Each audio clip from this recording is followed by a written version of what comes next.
Yo, love is now.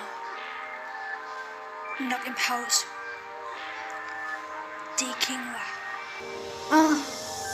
วันนี้กูจะมาเล่าอะไรให้พวกมึงฟังมันบอกเป็นประชาธิปไตยกูเห็นมึงขับกันใช้ทุกวันประเทศชาติบ้านเมืองจะล่มจมก็คงไม่ต่างกันเพราะมีผู้นำโง่เหมือนบัวใต้ต้นแม่งเอาแต่ยิงฟันน้ำท่วมเศรษฐกิจเสียหายหัวใจจะวายมึงบอกให้เลี้ยงปลาไม่น่าละทุกวันนี้เด็กแว้นเด็กสาวมันก็เลยไปขายยาทำตัวกระจอกหลอกใจมึงไปขายหอกแล้วบอกจ่ายไปไตดอกกูซอกใส่ยักษ์สับหนาหอกแห่งซอกหมายน้ำมึงทะลอกมันออกลงมานึ่งแดกภาษีอยู่นี่พัตตาคารขึ้นราคาดูนี่ชอบกองประสาทดันมันปลูกปากไปโดนกูตบกับปาน4-5 ปีที่ชาต้องทนกับเชี่ยอะไรที่ต้องจมอย่าเอาขี้มึง